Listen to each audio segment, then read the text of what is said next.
Begin. Let me introduce our next panel speakers. So we have Accelerator representatives across Europe. So we're going to have representative from Startupbootcamp, Peter Van Zaben. We're going to have our friends from Finland, Startup Sauna, Martin Talvari. We're going to have representative from the UK, Simon Jenner, Oxygen Accelerator. We're going to have, of course, our Estonian/Dutch friends. That's StartupWise guys and Mike Reiner. We're going to have representative from Lithuania. That's Ignas Kamantauskas. He's StartupLT incubator. And the whole panel will be moderated by Rokas Tomašiūnas. He is the head of Startup Highway Lithuanian Accelerator. Please welcome all the guests on stage with your applause. All right, so we're waiting for Simon. Gentlemen, welcome to the panel as we are waiting for Simon. So since we have a few minutes to lose, how have you been enjoying the conference so far? Have you been here for both days? It's been great, thanks. Pass on the mic. I arrived yesterday evening, so first day for me. Good so far, though. What have you done this morning, Mike? No, the conference is great. I think we have a personal assistant walking around here on the conference, and that's amazing. And it's helping out, hey, do you want water? Are you hungry? I'm going to get some food. So I think that's really good for the organization. Let me hold you with that. So you probably attend quite a bit of conferences. How does this compare? Sorry, again. You probably attend quite a bit of conferences. How does this compare to? I heard this was how often is this organized? No, how do you find it? Is it better? No, really good. Organization-wise, interesting startups. Also meeting other investors and other accelerators from this area, but also from other Europe. So this is really, I'm really surprised, and I'm really happy to be here as well. And really kind people, and again, the PA is doing amazing. Yeah. Come more often. I just arrived. I just arrived an hour ago, so I haven't seen much, but yeah, I think it feels like, the slush of Lithuania. Very good.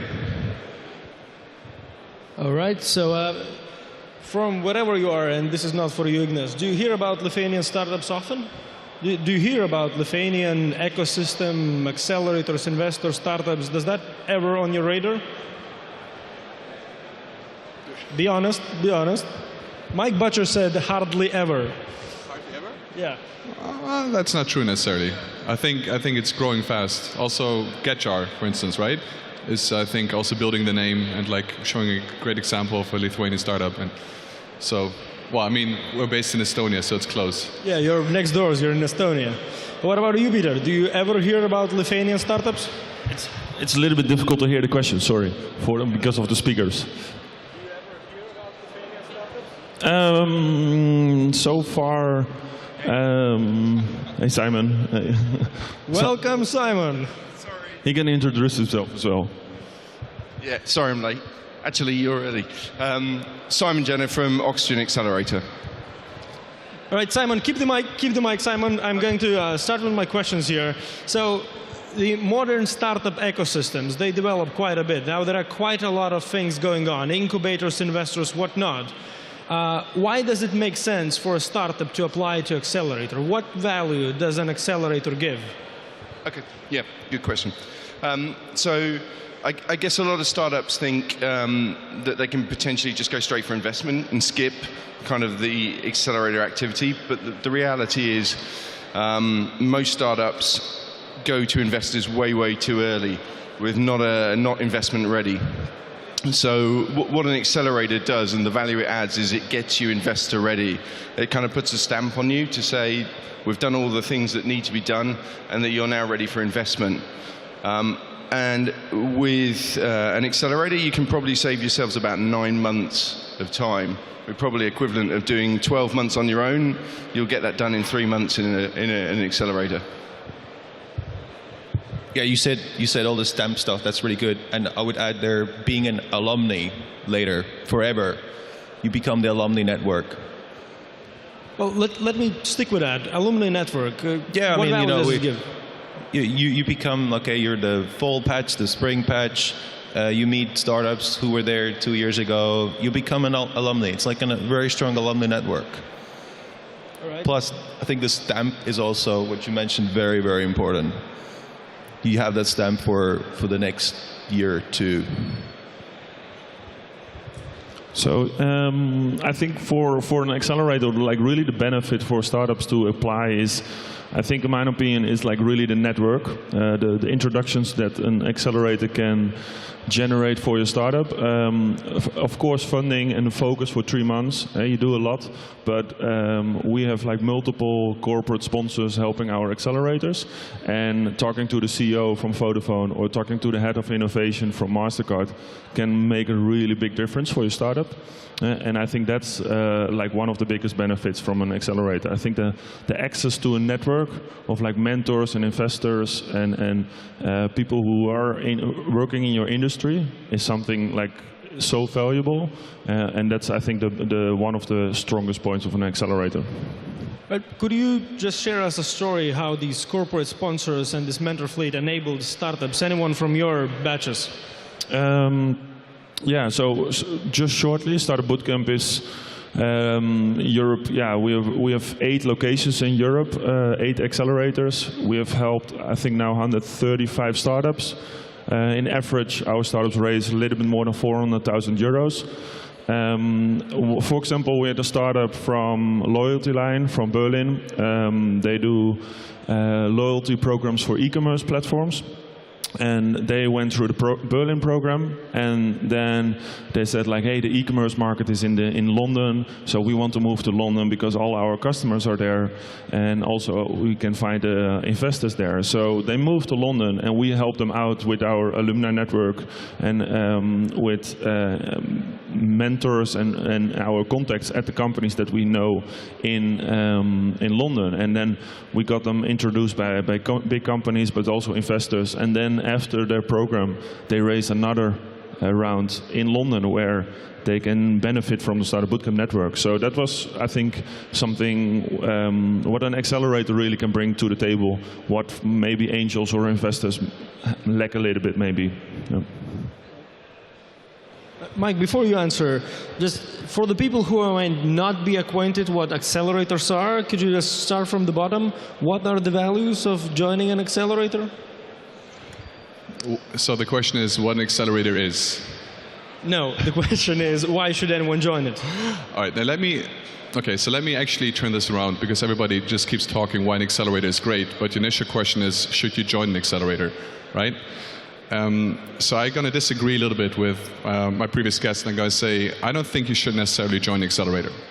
And I tell you why. I think, first of all, you need to ask yourself the question, do you want to raise money? And I think way too many startups, by definition, say, yes, we need to raise money. And I think there's quite a percentage of them that don't have to raise money, especially if you're talking B2B. There might be a perfect path to go to revenue quick, scale, and don't raise money. The second question is, even if you want to raise money, like, do you need an accelerator? I think it really depends on your goals. So what are your goals? Where do you want to go? And then also, what accelerator you should choose? What markets you want to go to? What vertical? So I think there's quite a percentage of startups that don't need an accelerator at all. And for the others, they should choose very carefully what accelerator makes sense for them. And then to the benefits, I mean, I obviously agree it's about the network, it's about the mentoring.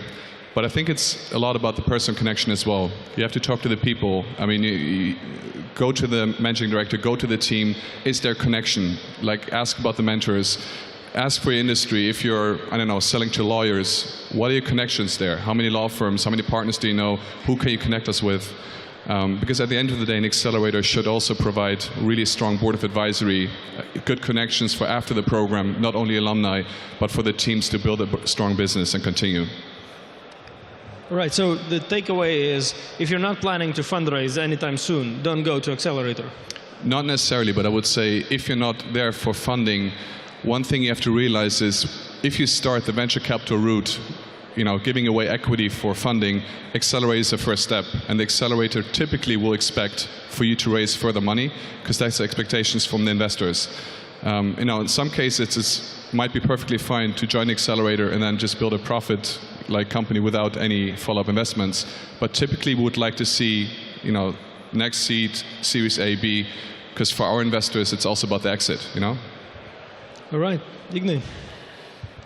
Yeah, okay, so I will take a little bit different angles. You know, the question could be, why should you go to the university? Why should you go to to school at all? So to some extent, Accelerators basically helps you to understand the needs of the investors and in general how to build the product. So a lot of people, the first-time founders, they're not aware in general what even kind of instruments are available to fund your business, and in general, why do investors invest in the money into the company, and why would they fund the company? So in many cases, those people just don't know that, so they come to the accelerator and they learn those things there. So I think that is one of the big values we add to the guys who come to us. All right, well, all of these good things and some not so good things, they all come at a cost. Accelerators typically take equity, some more, some less. You know, is it worth it? Are accelerator equity not too costly? I think, you know, there is no free lunch, so you always pay in certain resources, either time or money. So people spend time helping you, people help, you know, people invest their time in you, so there has to be certain compensation. So the question is only, it's the valuation of the company, is basically saying that how far you are at that time and what other alternatives you have.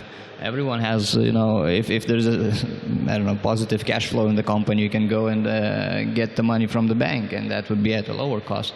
But basically the way I see it is just that, you know, if somebody creates value for the company, so you have to share that with either it's Accelerator, or either it's a VC fund, or either it's a business angel or someone else. Good. Mike, what's your angle on that one? Equity cost. Look, I mean, again, it depends on the stage, and obviously on the evaluation where you are with the company, whether it's a good decision or a bad decision from an equity point of view. But I think, I mean, there's a lot of discussion around this. At the end of the day, I see an accelerator as, for instance, a new MBA. I think it's the best business school you could go to for entrepreneurship, and much more valuable than, you know, sitting in a class doing your MBA and learning, you know, theoretical stuff. You actually meet mentors who've done exits, who've built companies that work with you. You go through this program, and I mean, to a previous point, I believe you learn more in 3 months than you would normally learn in a year or more, because it's so concentrated. So the question whether you should give away that equity, it depends on the business. Whether you think this amount of equity will get you such a jump start to your next valuation and the goals you want to achieve, yes or no. So just to, because the speaker, so what was the question exactly? All right, so accelerators take equity, right? Yeah. Right, and some view, you know, and you set the valuation while taking the equity. Some might say that's too expensive at a certain stage of a startup. Yeah, I think that question you should ask to the alumni who go to the accelerator. If you ask our startups, I think 9 of 10 will say like it was a really good decision and they brought a lot of value from a company. So I know even a couple of startups, maybe you know Peerby as well from the Netherlands, who went first to Founder Institute, and then they went to Rockstart, and then they went to Techstars. So they went to 3 accelerators, and they still see the benefit from the 3rd accelerator because of network and introductions and getting the mark that you do an accelerator. So. Of course, it's for every startup different, but I think if you know what the right accelerator is for you, so which industry or what are you doing, then I think it's a really good deal that you can make. It's an interesting point. Yeah, Mike. So maybe one more point, what people often forget. So if you talk about this topic, the harsh reality is that more than 90% of your startups will fail anyway, right? And we keep talking, is this the right decision? But the real question is, you know, you want to increase the chance of success. So then the question, to give away a bit equity in the beginning versus how much does this increase my chances in terms of the network you're building up and everything else, I think that's the real question you need to ask yourself. And for a lot of companies, that also means even when they go through an accelerator, they might still fail, but they've learned so much that the chances of them building the next business successfully is much, much higher. So. Right, let me stick with Peter for a moment here. You probably have the largest alumni network of the accelerators here.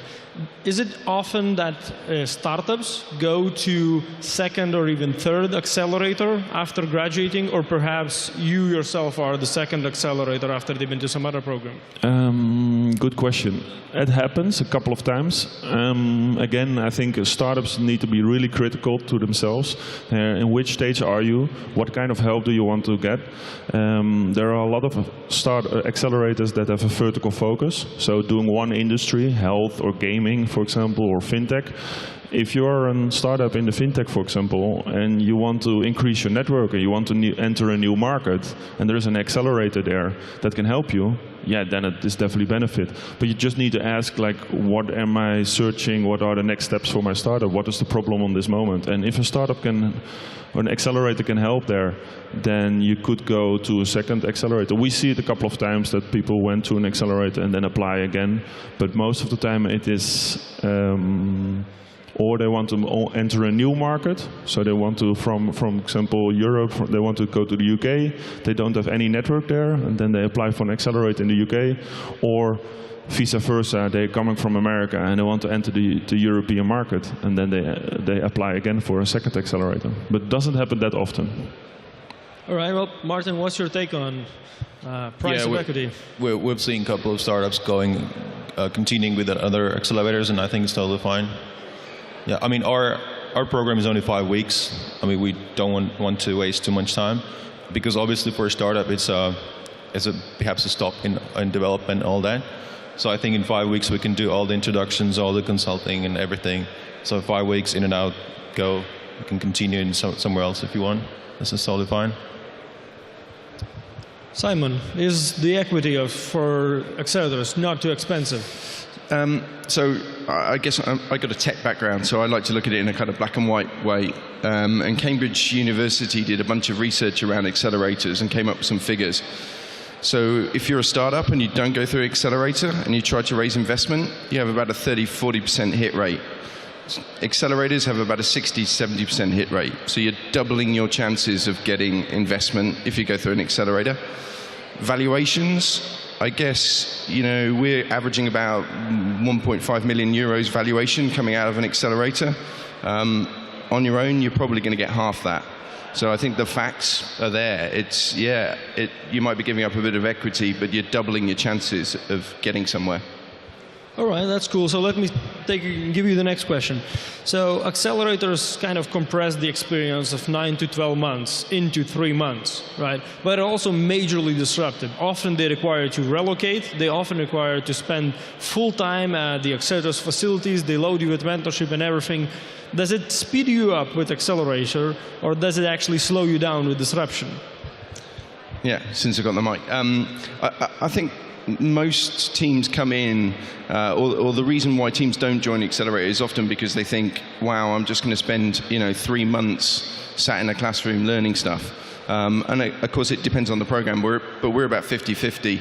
So of 90 days, you're going to spend about 40 days doing stuff that we organize, and about 40 days building products and so forth. So it's about 50-50. Sure, that might slow you down from a product point of view, but it fixes a whole bunch of other stuff around the business, like getting your investment ready, getting the legals sorted, understanding the business, and making sure that you have something that's investable. Just quickly, would you say the 40 days that they spend at your location, are those days disruptive? Disruptive? Yeah. Can they still go on and do business? Yeah, there's always the night. All right, let's take to Martin's view. How disruptive is the disruption worth it? Well, like I said, ours is 5 weeks. I mean, it's quite short time, but the work continues afterwards. You get to know all the coaches, and it continues after 5 weeks. You go back home or wherever, and you know these guys. Right, so the program is quite short compared to many other programs. Is that part of the reason why you made it shorter, so it doesn't take that much time of a startup? Yeah, I think 5 weeks is totally enough. They're dead after 5 weeks. Sorry? They're dead after a week, dead tired after 5 weeks then. No, we're never tired. Right, Peter, what do you think about the topic? How disruptive are the program? For Startup Bootcamp, we get more and more later stage startups applying for our startup. So they already have a product, they have sometimes revenue or customers. So for them, it's more little bit later, like product market fit, optimizing, shaping your business model, and finding customers. And that's what Startup Bootcamp is doing a little bit more. So for us, I think, yeah, of course, it's like maybe you want to focus a little bit more on your product in the 3 months. But so far, the first month is shaping your business model. Second month is building your product or rebuild, and then the third month is selling. And the selling part, being on stage, presenting your startup, is almost same as important as building your product, because you need to talk to investors and you need to know how to pitch. So I think the 3 months and it still accelerates your startup, in my opinion. And of course, you need to sometimes say, as a startup, I will just don't go to this workshop, or I'm going to focus this week to really make it happen. But end of, yeah, it's 3 months, and we need to make a couple of sacrifices. And end of the 3 months, you have enough time to build further on your product and to finalize the term sheets that you have. Yeah, so I think it's a lot about making choices. But your initial question of, your 3-month program, is it like disruptive to your business?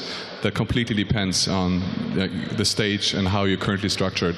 For a lot of, especially foreign teams, I see it's extremely beneficial to go to a new city where they don't have the distractions of friends, family. They come there, they work 24/7, they're with the whole team together.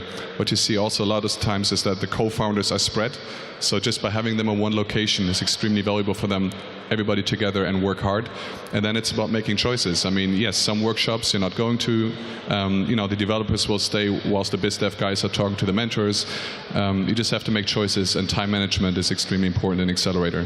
I mean, we actually made our program longer, from 3 to 4 months now, because we want to heavily focus on the follow-up period after the demo day, where it's really about the investor connections and reallocation to a target market. So we made it even longer. But we saw a huge gap there.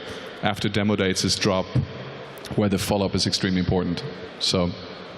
All right, let's pick up the pace. I'd like to give you the next question. I'd like to comment on something Peter has said. So, accelerators, we speak about how they help you with investors and so on. Do they help you with business development? The hard stuff.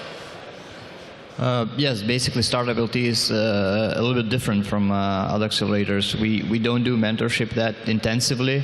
We basically become part of the team. We work inside the team, within the team, and in many cases we spend a lot of time on product development and business development.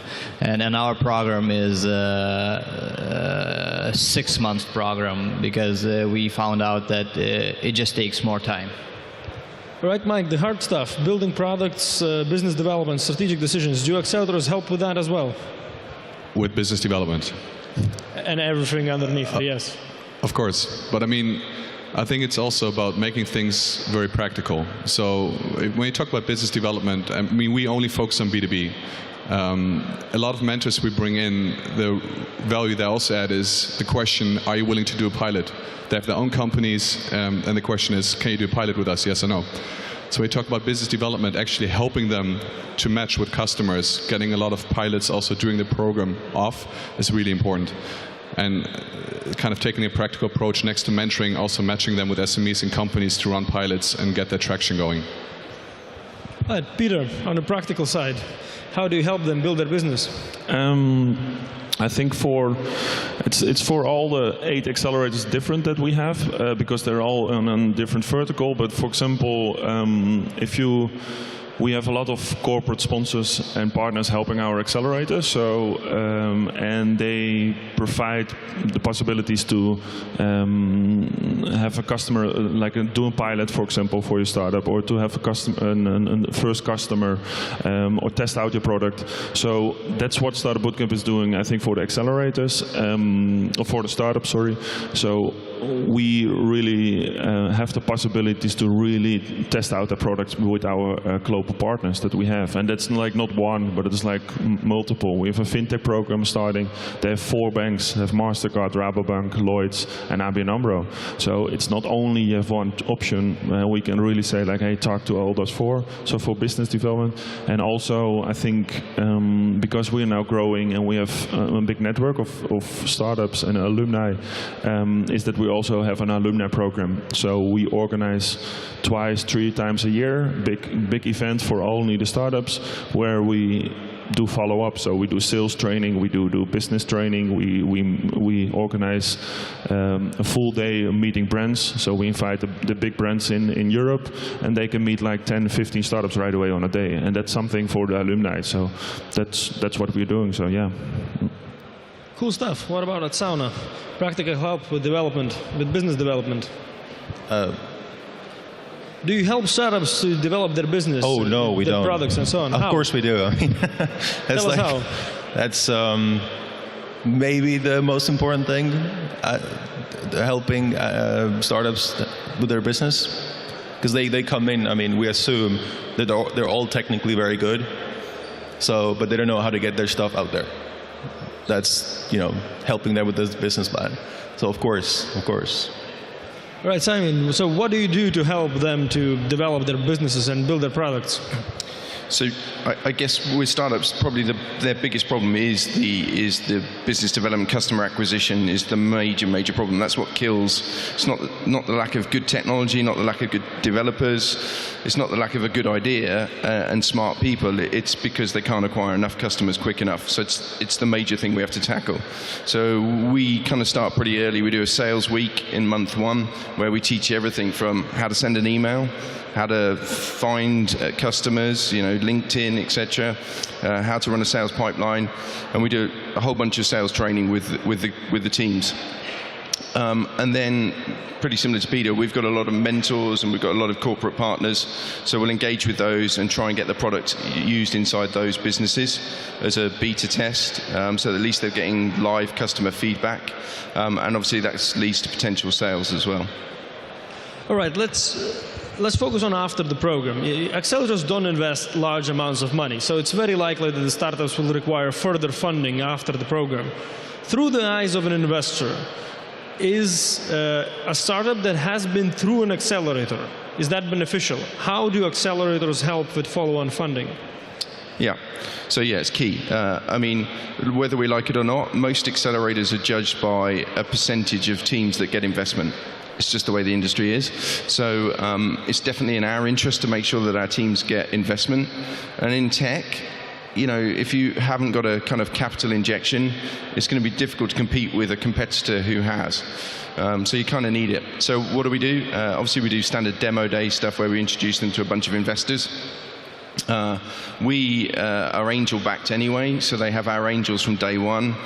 Typically one of our angels will be a lead investor for the next round, so they're some of the work's done already.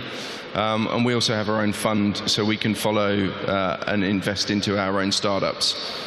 So we're getting about 71%, I think, last time of startups invested in.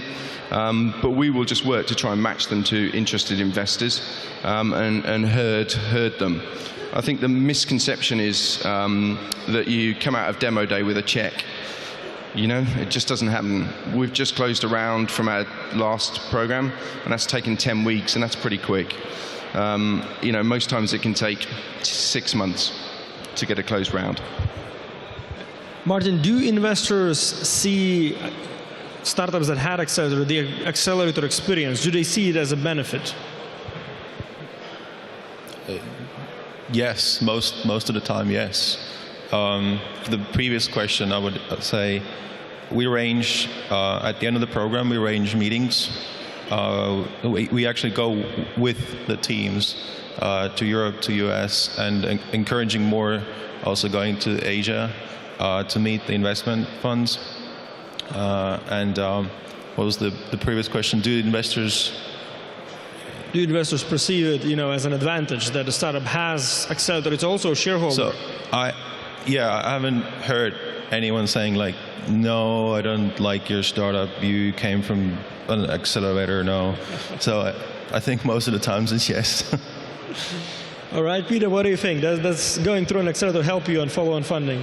Yeah, same here. It's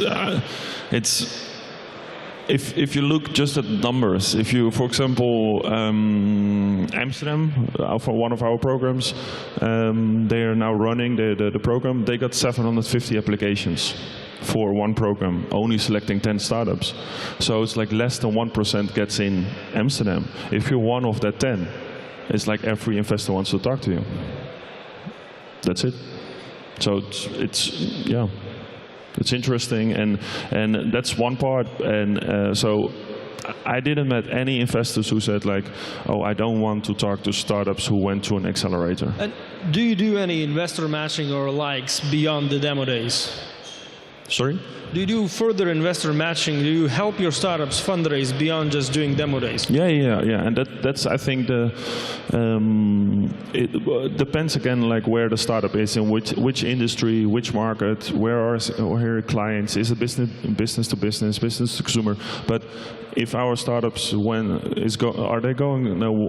they are going to one program and they finish a program and they, for example, say, I went to the program in Amsterdam, but I want to go to London. We have an office in London, and they can come to London, and then we can help them with raising more money, meeting the right investors, meeting the right customers, and I think that's the benefit of Startup Bootcamp, because we are 8 locations. So that doesn't mean like you went to one program and you only have there one network. Now we have a whole network in whole Europe. It's, I think, 30 countries.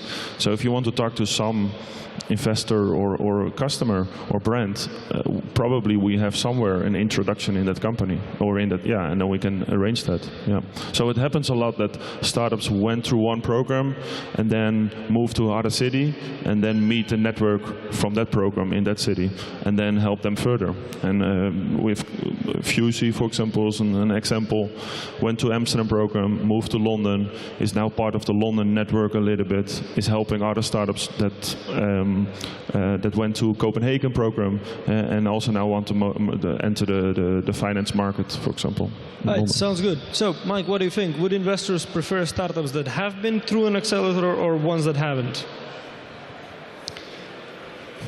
So, to be fair, I don't really think they give a shit. Right? So investors are interested in startups that have a great team, traction. I mean, at the end of the day, the same things we select.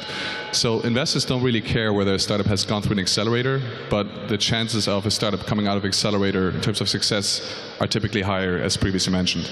But they will look at the same things. They won't look at whether someone has gone. Tell us why. Why are the numbers higher after the accelerator?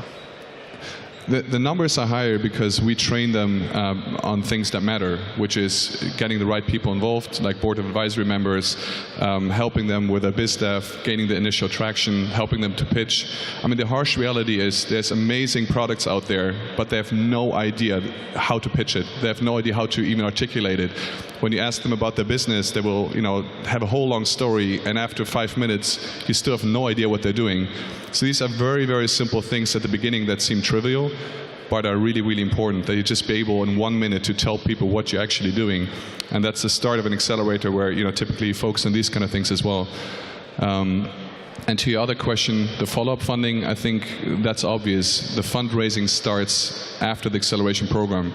During the acceleration program, you will make a lot of matchmaking. Investors get the chance to see the progress of the teams, and you educate them how to talk to investors and everything else. But the demo day is essentially the start where you get all the introductions, and then you should help the teams to actually do the talks, build the relationships and raise the money afterwards.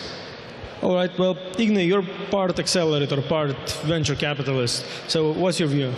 Yeah, so basically, StartupLT is backed by the most active investor here in Lithuania, Prakta Capital. But the way I see is that when VC fund looks into the project, so he values the product, its traction, and he also values the team or evaluates the team. So if you look into Accelerator, yes, it might not always create value for that particular product, but I think it's like, getting a degree in MIT, so it increases your chances as a person, to get a better job, to be an engineer. And, graduating from MIT doesn't mean that I'm going to build cars immediately, but it just create some value for me as a person. And as I said, with that degree is a certain recognition that you've got that knowledge that is, up to date, or the knowledge that is needed in the market. So accelerators not necessarily create values for the projects and companies, but they create a lot of value for the founders. They go through all the mentorship, they go through work with the great guys, take the knowledge from them, take the experience from them. So I think, yes, accelerators still create value for the teams. Yes. Peter, can I ask you a question? So for a new accelerator, starting now, high potential, would you consider accelerating an accelerator? Could someone apply as an accelerator to start a bootcamp and be accelerated? So as a program? Yes. So a program comes to start a bootcamp and asks for acceleration. Let's say they want to learn. They want to learn. Yeah. Well, we can talk about it. But no, but I think just with this question, it's like accelerators are helping the ecosystem. They help entrepreneurship. All the accelerators here are doing a great job. You can argue that how much value, but if you just talk to the startups, most of the startups are pretty positive. But it's also like the guys from America, for example, who started with accelerators, I Combinator, but also, for example, Techstars. They are sharing a lot of insights on conferences with other accelerators as well, and they work a lot together. Sometimes we get emails from other accelerators from, hey, this is not a fit for us, but it is a great fit for you. So briefly, you would accelerate an accelerator? I don't know. Like the only thing what we're doing. Briefly. Yeah. No. Maybe. We have a lot of conversations. No, maybe. Yeah. Okay. Simon, let me ask you. Once an accelerator invests in a startup, it becomes a shareholder. In a sense, it becomes also a co-founder. And the founders go through all sorts of situations, happy moments and not so happy moments. What's it like having an accelerator as a co-founder? So see if I understood the question or could hear the question. So what's it like having Accelerator as a co-founder? Because we're an investor? What I mean to ask, the teams go through various dynamics. They go through successful moments, they fundraise, and they also go through unsuccessful moments, team splits, so on, internal divisions. Sometimes investors also have to be mom and dads and so on. Do you get that? How does an accelerator, act? Yeah. So we do. Yeah, so I guess the thing that kills more of our startups during the program than anything else is kind of founder divorce. We probably, of 10 teams that join Oxygen Accelerator, we probably lose one a year that just kind of explodes and goes through a divorce. So yeah, we spend quite a lot of time doing kind of marriage counseling between individual founders, trying to see if there's a way forward on it, or trying to make sure that if a single founder is going to exit from a startup, that happens quickly and as less painful as possible, and that if we need to bring someone else in, we get them in quickly. So yeah, it's everyday life. But it's probably helpful to the startup to have us as a third party to do that kind of marriage guidance. We're kind of independent from that point of view. Right, Martin, would you say going through the divorce is better to have an accelerator on board to help you divorce, or it's... Okay, I'll come back to this divorce question in a second. But before, I would add for startups, that goes to all the other accelerators, I'm sure. Conferences, like this one here, we get constantly approached by conferences that, hey, send me your last patch, send me. So as a lonely startup out there, you would pay a lot of money. You would be competing with other hundreds or thousands of startups to get on stage or to get a booth or whatever. If you go through Accelerator, you'll have access to all those conferences most of the time. And for example, we organize our own conference, Slush. So you asked about Demo Day. We're going to put them on stage, say, hey, these are our startups from Startup Sauna, and hey, there's an audience this year. We're expecting 15,000 people. So that's a good visibility. And well, about the divorce, yeah, well, happens. You'll do your best how to fix it, but once it's broken, I don't know how much we can actually do. All right, Peter, what about you? Do you help with the divorce for founders? Sorry again. Do you help founders divorce? Divorce. Good question.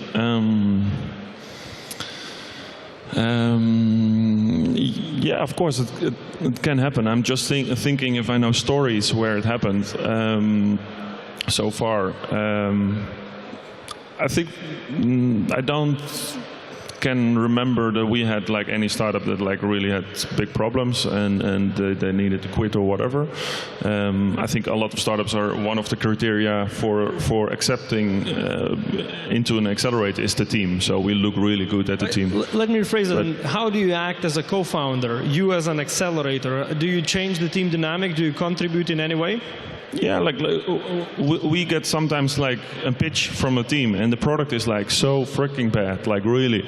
But then the guys are so freaking smart and we just say, we're going to accept you, but we're going to do completely something else. And it's end of the day, it's the team. It's like if your product is not good or you have no product market fit, you can fix it if you have a great team. But if the team is not great and you have no marriage or you cannot work together with each other, yeah, you can have the best mentors or the best introductions.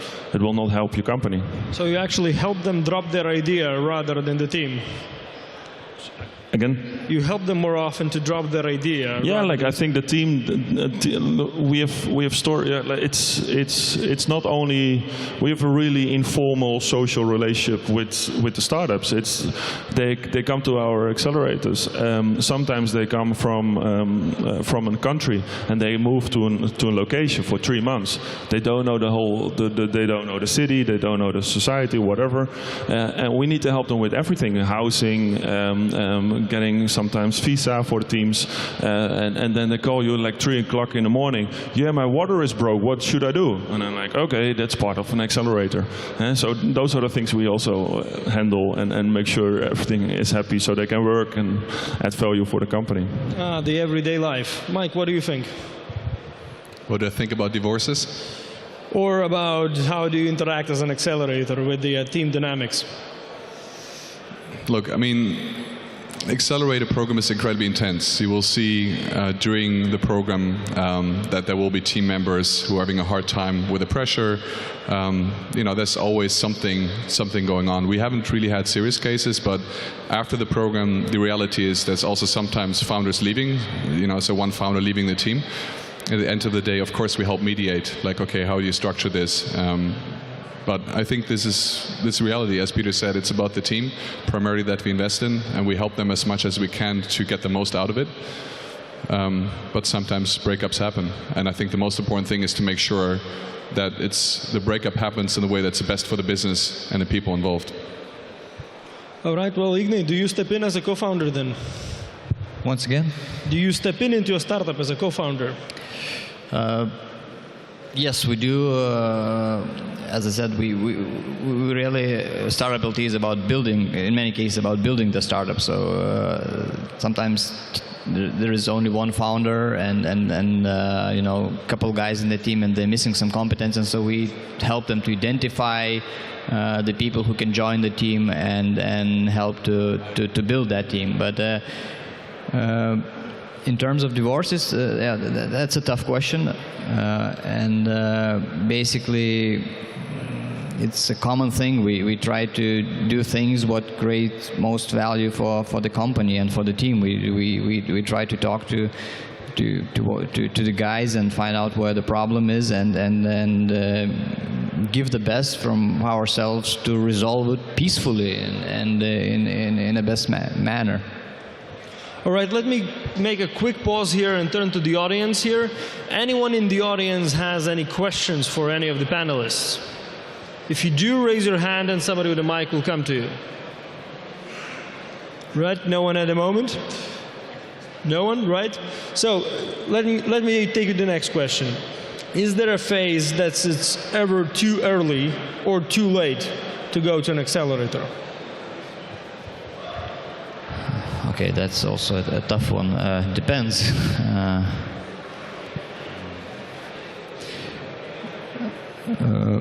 Certainly, there are phases when it's too early to go into accelerator, when you just have an idea or a dream, I don't know, and you are not really even clear about that dream or that idea. So that could be a a good start to start a conversation, a dialogue with Accelerator, but I'm not sure we would take... When is the right time? When it's not too early? The right time is when you have it crystallized, at least at the initial stage, you have crystallized it in your head. What is the problem? Okay, it might sound, some people might have heard that thousands of times, but what is the problem? How you solve it? What is the profile of your target user? And are you inside yourself passionate about it? Right, Mike, what do you think? When it is too early or too late? It's too early when you get a bunch of people you meet here at the conference together and say, hey, let's build an app. You know? No, I mean, the most important thing is that the team has worked together for a while, they know each other, and that they're serious about the business. That's the most important thing. If they're not, that's too early. So that, the product doesn't necessarily have to be very advanced, but the team has to be solid and also work together for a while. Too late is obvious. I mean, once I would say it always depends on the goal. I think any startup, I mean, up to a certain level, could apply to an accelerator if the goals match what the accelerator is doing. But the more money they've raised, the harder it will be for also the startup to sell to their investors that they're giving equity away. I mean, if they've raised 2 million already, the investors won't be very eager to say, oh, let's give, I don't know, 6-8% equity away. But is that just about equity, or is it just about also about that the accelerator cannot contribute to their development after they've raised? Of course, but that's what I say about the goals. So it heavily depends on the goals. What's the stage you're at? What do you need? If it's really about like just scaling internationally, you already have a lot of traction, then it again depends on who are the mentors who can help you with this. So it depends on who are the people involved who can help you with what you need to do. And the ideal stage of joining Accelerator, in my opinion, is if you have a product that is ready and you can actually start pushing, because then you can use the Accelerator network like to leverage those channels to get your product out. If it's B2C, to scale. If it's B2B, to get pilots and customers ready. That's where you can accelerate the most and gain the most, in my opinion. Don't go to an accelerator if you only have to validate, because you'll waste a lot of time during the accelerator on validation. So I would rather go if you've done the initial customer, like the problem validation, and then join an accelerator. All right, Peter, so say a startup already has angel funding. Should it still consider accelerators? Yeah, of course. I think, again, it depends on the startup, but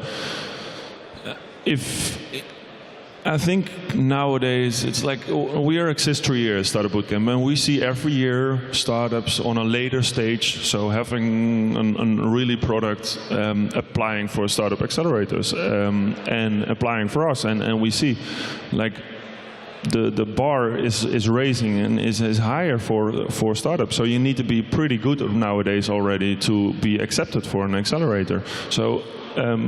For also, if you have some angel investment, you should ask questions. You should be critical to yourself as a startup. You should say, is this angel enough for this phase that I am? How big is the network from this angel, for example? Can he help me to get customers? If not, then you could go to an accelerator. And also for just one tip for startups here, talk to startups who went through an accelerator and ask them how it was, because we are talking here and then we say like, hey, we are doing a great job and we're partying hard here on the conference. Hey, but go ask the alumni who went through a program, like what did it brought them, like how much benefit was it for them, where are they now, and then you see the real stories from the startups saying like how amazing. And also we have startups that have 100,000 to 200,000 raised already, and they're still applying for Startup Bootcamp. Right, Mike, you had a quick comeback. So maybe one story is we had one case where this company applied that raised a couple of 100K, but against so bad terms that we, before the program started, we say we only accept you under the condition that we renegotiate the deal. We did this before the program started, completely renegotiated, and then they were accepted. So that's one example where you say it has to be investment ready, also later stages. And in some cases, if the initial investment is at such bad conditions, they will never ever raise the follow-up the next round. So. All All right, cool. So, Martin, is it ever too early? When is the right time for a startup to apply to an accelerator? When the good time is when they're ready to execute. They have something, and now they need to execute. So they met in the conference, they like each other, they might have known each other from before, they're ready to execute. No. I mean, being ready to execute means like you have stuff more or less ready. So now you go in there, you ask coaches and mentors, okay, how do I get there? And they say, well, you can try this way. And they're ready to execute, and they do that. So they need to have the stuff ready. What goes into preparation? What are the top 3-4 things that a startup should do to be ready? You know, market research. Top 3 things to be ready before to execute. To go to Accelerator. Yeah. Well, first, to have the product more or less ready, like I said, that's already a good start. That's top 1. Okay. So, Simon, ever too early or ever too late? Yeah, both. I guess too early for us would be, well, you need to have a team, and that's like founders, not employees, but multiple founders. You need to have a product already in beta, and you need to have some customers. That might be one customer, it might be a beta customer, etc. But you must have done the discovery phase. If you look at the Startup Genome, which is a US thing, they talk about discovery, validation, efficiency, scale.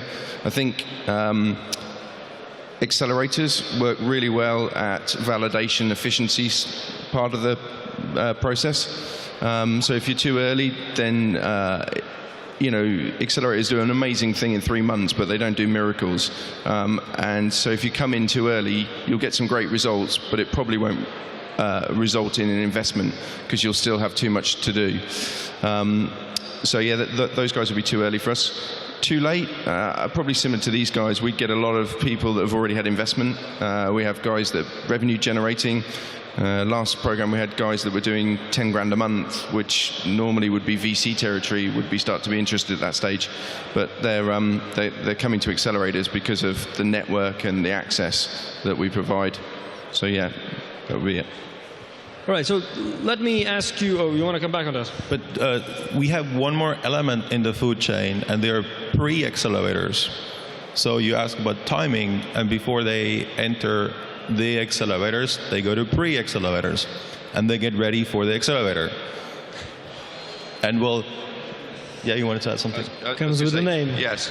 So pre-accelerators are a relatively new thing. We run 4 a year, 2 in London, 1 in Berlin, 1 in Tenerife. Go to the Tenerife one, it's good.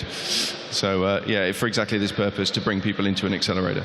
All right, briefly, Simon, if I can ask the next question. Let's change the focus here a little bit. Technological trends. Is there anything out there that you see that's being hyped up at the moment, or you would say will be trending throughout the rest of 2014? Yeah, so I mean, yeah, all the usual things, wearable tech, hardware, Internet of Things has been massive. We kind of went from having no applications in that space to just hundreds.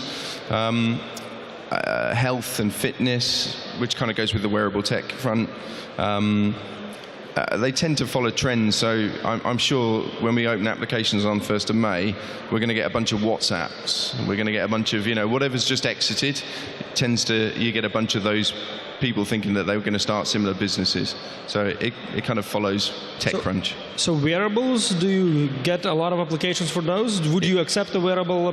Yeah, we've just got one on at the moment in a very niche. I mean, it's a really competitive market, but yeah, we've just accepted one. All right, Martin, what do you see any trends out there for the rest of the year? So we're at this moment going through our spring patch starts next month, and we've got something like 450 applications for the spring patch only. I think what we would like to see, IP stuff, and yeah, all the stuff that you mentioned as well. But all these titles in every beginning of the year from all the media that, okay, the trends for 2014, the trends for 2015. So sometimes I go back to Google and I search trends for 2010 or trends from 2012 was actually interesting. And it's, I don't know, you look like retrospectively back. Was it actually correct or not? I don't know. I don't really. Of course, it's all guessing, but your honest opinion, 1 or 2 things that's going to be hard this year.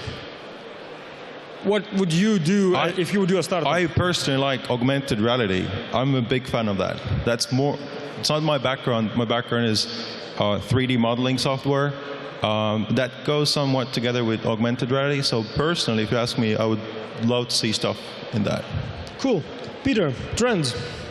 Yeah, trends. Ooh, I think for we going to have a couple of new accelerators end of this year. Can I say, yeah, probably I can say, I don't know. But like Internet of Things is a big one. But also smart cities is an interesting one. Smart transportation is also something that we see focus on. Education is also still a hot topic, but also for us, we open the accelerators where we see a market, and then the startups apply, and we have a vertical focus because we can add more value to the startups because you have 10 startups in the same industry.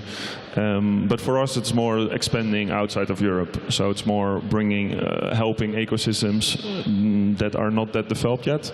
But personally, I'm a big fan of neuromarketing. Meaning neuroscience measuring marketing elements. But do you see that coming? Or is this it's coming. There's no accelerator yet in this whole area, but it is the science of neuroscience is increasing. The insights out of that you can use for a lot of marketing input, and that's a whole industry that's going to happen. All right, cool. Mike, what do you think? What's going to be hot? I think there's so many different areas that are now exploding that are interesting. I'd rather talk about maybe what we like, because that is easier. We like big data, analytics startups, cloud, SaaS, and essentially that's what we focus on. Also the payments and security are really interesting. I think these are less sexy. You know, augmented reality, you know, is much more sexy. But these are the areas that are going to be huge. If you look at this, 90% of the data globally has been created over the last few years. If you think about what that means in terms of, you know, the opportunities that corporates have, 90% of that data is completely unused. So there's massive, massive opportunity in terms of analytics, bringing structure to that data, and actually building predictive models. And I think that's going to be huge. Let me follow up on that. So the less sexy verticals, industries, whatever, do you see startups going after those, or do startups are mostly trendy going after whatever's exiting? I think they're going after this more and more. Why? Because they also see that that's where the money is. So if you look at 2007, in terms of exits and funding, social was absolutely dominating the space, #1 in both. If you look 2012, the statistics for funding was cloud, SaaS, business intelligence, dominating the space 2012. And you know, startups look at this and see there's opportunity and want to jump into this. And if you look at the European landscape, investors are very hesitant to invest in B2C in general. They're much more eager to invest in B2B because it's early revenue and the risk profile is lower. Right, so startups go where the money is. Ignay, what's your take on the trends? Yeah, I would also say that there are a lot of opportunities, but what we love 3D printing. We are proud of our alumni company, CG Trader, which is a marketplace for 3D models and recently raised investment from Intel Capital. So definitely we love 3D printing. We look into the marketplaces. We love those. And in general, we like the things that consumers, or the applications that brings joy to consumers. And that's what we love. Right, well, funnily enough, all of the areas that you mentioned, almost all of them are represented in the startup fair here. So if you're looking for those, you can find some of them behind the audience. Let me take a different perspective here. All of you travel to a lot of locations.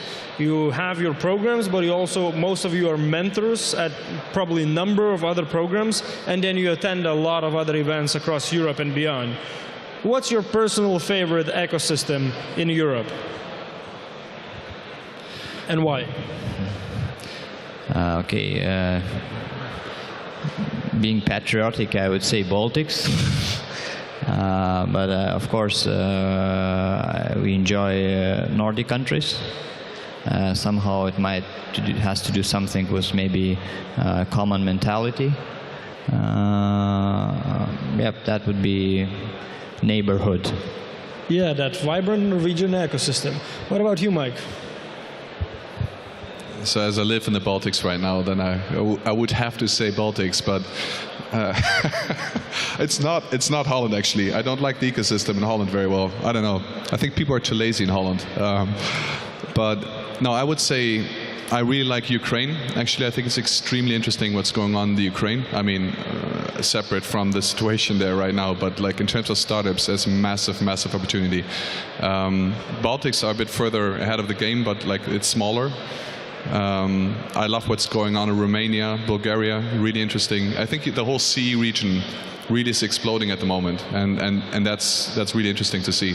And what's CE in your mind? Is that from Finland to Athens? Well, Finland doesn't really, I wouldn't call Finland being part of CE. I mean, it depends where you want to draw the border, but like I would count Baltics in South. That's where I travel the most, that's where I focus also, because I think there's a lot of talent. All right, well, Peter, where's your favorite corner of Europe? Different. For me, Berlin is pretty cool. I'm based in London, but London is a really expensive city. So a lot of startups, maybe you have great events there. A lot of co-working spaces, a lot of accelerators in London. But Berlin is also an amazing place where you have a little bit more freedom, more creativity, in my opinion. Great companies located there as well. So my favorite is, I think, Berlin. I see a lot of potential there still because it is more for some startups. You have a longer runway because your money is not spent like crazy if you are based in London, but on the other hand, it's also like, yeah, it gives you maybe too much time. So maybe the focus is also good to be in a city. For example, yeah, Amsterdam is also, I'm from Amsterdam, so I always love that city. But Berlin and London and Amsterdam. So I've been around 50 countries to date, and most recently, for example, Serbia. And I think many countries are still lacking at least one big role model. Let's say the Skype of this, or the Supercell of that. And for example, Serbia has one called Nordeus, which is a really awesome company there. And I see that every country should get there having one really, really big role model. And then the ecosystem comes right after that. So, I mean, Europe, over the last 2 or 3 years, is just, it's gone like that, and changing. And I probably would say this, but I think the UK is the strongest tech scene in Europe. But there's lots of other countries that are fast approaching, and I agree, Berlin, the scene is definitely hotting up there. It's got a way to go, but it's hotting up. Obviously, Tel Aviv's probably the second outside the US. But I think you see different things in different parts of Europe. So, the Baltics is very strong on tech capabilities, maybe a bit weaker on the biz dev. The UK is probably completely the opposite, where we're strong on biz dev, but we can't find tech people for love nor money. So, I think all the ecosystems are important. But actually, we're only 2 hours on a flight from most places. So, you can be based anywhere. Martin, last comment. Let me just quickly add this one thing. So, in the Balkans and the Eastern European countries, where the outsourcing companies are really trying hard now to switch and actually start doing their own thing. The biggest problem is that, of course, they don't want to. They have, let's say, a tiny revenue of a few million a year, but so they're jumping head first. But they really want to start switching to actually doing their own stuff and not being just the outsourcing company.